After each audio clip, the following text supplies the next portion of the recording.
Transhumanism is the idea that humans will evolve beyond their physical and cognitive attributes through means of technology. Techniques are the next evolutionary step, yet unlike the biological shift in heritable characteristics as has taken place in human history, we are evolving non-biologically. While the division between the biological and non-biological creates an apparent divide, I see technology as an extension of man as opposed to a cessation of man. There is no us versus them in the relationship to technology. What exists are feedback loops of mind, a widespread distributed intelligence that has biological and non-biological parts. The technological extension of man exists and is reflective of various components of man. I will explore the functional, morphological, and thought-related extensions of man, and depict how this is revealing of its essence.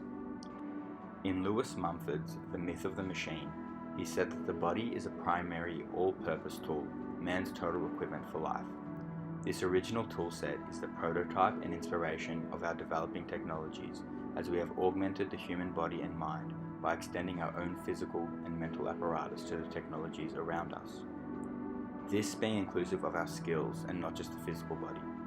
The instruments of the body are broadened and our faculties manifested through the use of technology. Marshall McLuhan discusses our most primal technologies introduced during the mechanical age. The body's hunting tools such as teeth, nails, hands, and feet are manifested in simple weaponry such as bows, spears, and knives. Similarly, clothing performs the same functions as the skin, utilized for thermoregulation and protection. Technology amplifies human aptitude and in a way turns us inside out, exteriorizing the internal functions of the body. He says in Understanding Media, every extension of mankind, especially technological extensions, has the effect of amputating or modifying some other extension. The extension of a technology like the automobile amputates the need for highly developed walking culture, which in turn causes cities and countries to develop in different ways. The telephone extends the voice, but also amputates the art of penmanship gained through regular correspondence. These are a few examples, and almost everything we can think of is subject to similar observations. We have become people who regularly praise all extension and minimize all amputations. Ernst Kupp's 1877 study into philosophy and technology shared similar sentiment with McLuhan. He maintained that technical devices are projections of human organs, writing that humans unconsciously transform form, function, and normal portions of the body to works of their hands. When McLuhan claimed that the functionality of the human body was translated to techniques, Kupp asserts that it is a morphological extension. In theories of technology as extensions of human faculties, this morphological standpoint is discussed. The bent finger becomes a hook, the hollow of the hand becomes a bowl, the human arm and hand become a rake or shovel. The human nerves become telegraph cables, lenses in optical instruments imitate the lens in the human eye, railway systems imitate the structure of the vascular system, and the whole human body functions as a model for the construction of machines. David Rothenberg regarded the two aforementioned school of thoughts as faculties of action and expanding the idea with the addition of faculties of thought. Faculties of action resonates with McLuhan's notion of technology broadening motions of our body, the physical movements of man. Faculties of thought translates to extensions of our senses, central nervous system, and consciousness. Rothenberg distinguishes between three brackets of the latter category. First, there are enhancements of perception technologies, such as microscopes, telephones, radio, satellites, and television.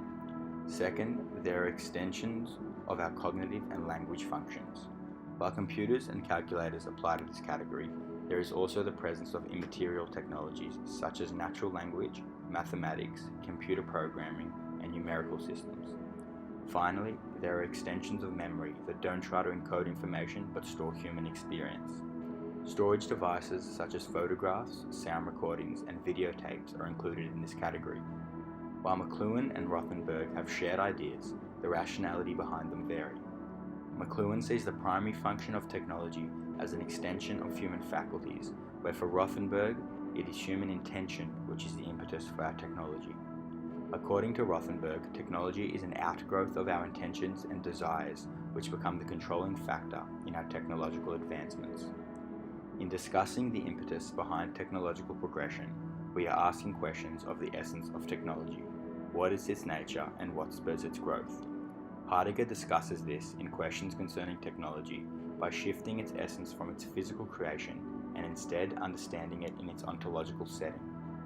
Heidegger asserts that technology is not simply a means, whether that is extension of man or another purpose, but is a method of revealing.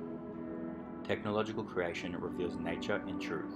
It does not exist in and of itself, but instead is symbolic of far-reaching processes and workings of the universe.